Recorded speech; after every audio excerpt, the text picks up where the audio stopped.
ओम श्री परमात्मने नमः। श्री गुरुवे नमः। भगवान कृष्ण जो है गीता के 8वें अध्याय के 6ठे श्लोक में बोल रहे हैं कि जम जम वापि स्मरण भावम त्यजति अन्ते कलेवरम तम तम वैत्ति तदा भाव भावित। माने अंत समय में आदमी जिस भाव से भावित होता है, माने मरने के वक्त आदमी जिस भाव से भावित होता है, मरने के पहले जिस भाव से भावित होता है, प्राण छूटने के वक्त वह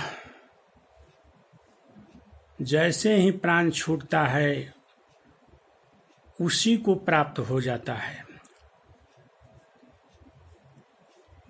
जम जम भावम स्मरति, माने जिस जिस भाव को स्मरण करता है, जम जम वापि स्मरण भावम त्यजति अन्ते कलेवरम,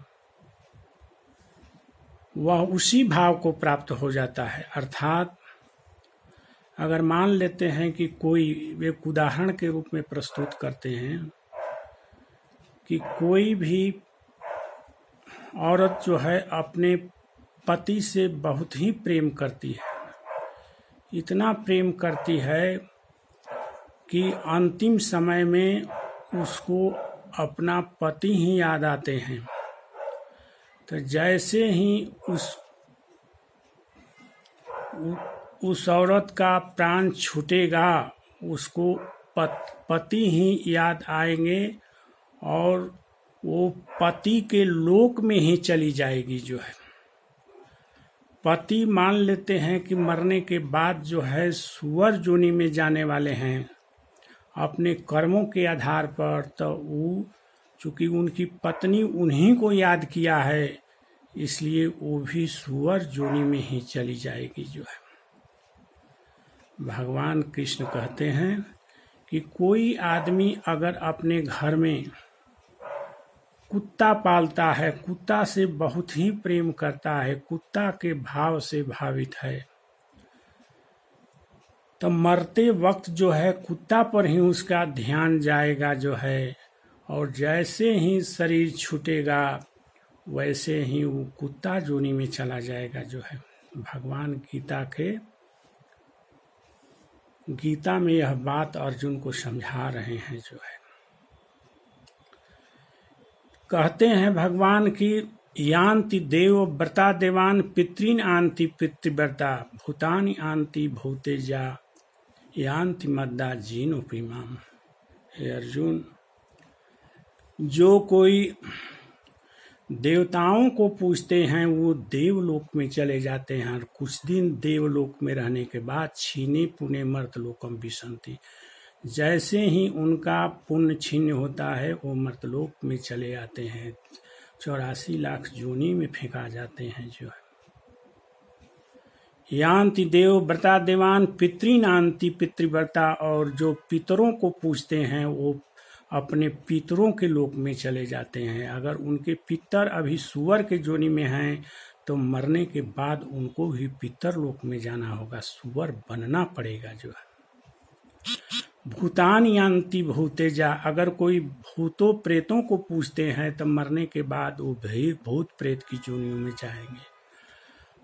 और भगवान कहते हैं कि जो मुझको पूजते हैं अर्जुन, वो सीधे मेरे लोक में आते हैं, वो 84 लाख योनि में नहीं जाते हैं। जो है तो भगवान कहते हैं कि तो दुनिया में, ये माया की दुनिया में एगो खर के ऊपर भी ध्यान जाएगा तो वह 84 लाख दुनिया में 84 लाख की योनि में फेंका जाएगा। जो है वह 84 लाख की योनि में फेंका जाएगा। जो है और फिर घूमते रहे, कष्ट सहते रहे। जो है इसीलिए भगवान कहते हैं कि मेरे लोक में कोई कैसे आएगा, किसको मोक्ष होगा।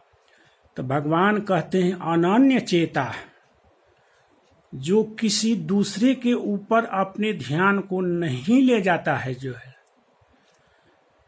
सततम, जो मुझको हमेशा याद करते हैं, माम स्मृति नित्यशः, जो मुझको हमेशा हमेशा याद करते रहते हैं, जो है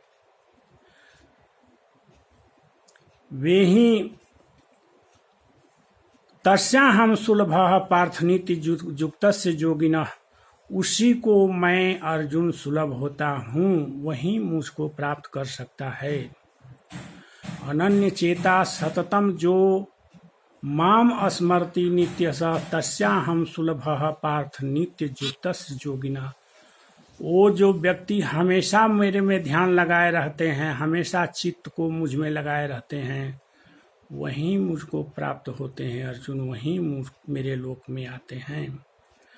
और मुझको छोड़कर अगर इस ब्रह्मांड के अंदर किसी भी वस्तु के ऊपर, किसी भी देवी देवता के ऊपर, किसी भी चीज के ऊपर, किसी भी, चाहे चारों धाम की यात्रा हो, चाहे कुछ हो, कहीं पर भी उनका ध्यान अटकता है, कहीं पर भी उनका चित्त है, तो हमारे लोक में वो नहीं आ सकते हैं, हमारे लोक में नहीं आ सकते हैं, जो है।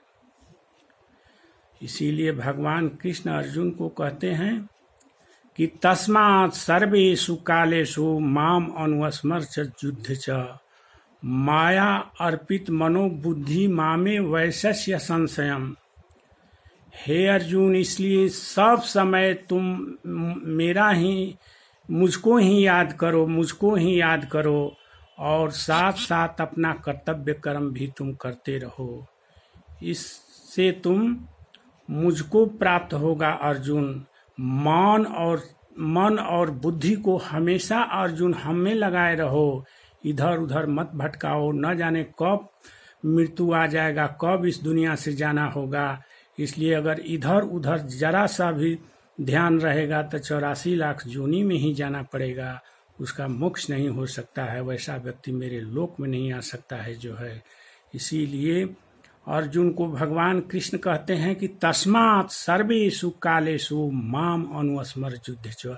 हे अर्जुन, तुम्हारा काम है, कर्तव्य है युद्ध के मैदान में युद्ध करना। तुम युद्ध करो, अपना कर्तव्य करो, लेकिन तस्मात् सर्वेषु कालेषु, लेकिन सब समय मुझको याद करते रहना, मुझको याद करते रहना, जो है। बंधुओं, भक्ति क्या है, जो है भक्ति जो है मन और बुद्धि का भगवान में अटैच किए रहना, यही भक्ति कहलाती है, जो है। मन का अटैचमेंट हमेशा भगवान के साथ रहना चाहिए, जो है, सांसारिक पदार्थों में नहीं रहना चाहिए, जो है। यही भक्ति है, जो है। और भक्ति से ही एक भगवान खुश होते हैं। दूसरा कोई भी साधन नहीं है दुनिया में जिससे भगवान को कोई खुश कर सके। लाख कोई माला फेरते रहे, लाख जप करते रहे, लाख तप करते रहे, नहीं कोई भगवान को खुश कर सकता है, जो है। इसीलिए आज का जो प्रकरण है कि अंतिम भाव से ही आदमी भावित होकर के उसी जोनी में चल जाता है जिसका वो याद करता है, जो है। ये बहुत ही इस पर विचार करने लायक यह विषय है, जो है। इसको हमेशा ही मन में थिंकिंग करना चाहिए, जो है। और गीता का एक तरह से सार भी यही है कि हमेशा अपने मन को भगवान में लगाए रहना चाहिए, क्योंकि मन एवं मनुष्याणाम कारणम बंध मोक्षयो। मन ही मनुष्यों के बंधन और मोक्ष का कारण होता है, जो है। यही मनुष्य को भगवान के लोक में भगवान से मिला देगा, और यही मन जो है 84 लाख योनियों में आदमी को ढकेल देगा, जो है। इसीलिए इसका एक ही उपाय है कि हमेशा मन पर ध्यान देना चाहिए, हमेशा अपने मन को जो है भगवान में जो है लगाए रखना चाहिए, भगवान का ही चिंतन करना चाहिए। बस आज इतना ही। ओम शांति ही शांति ही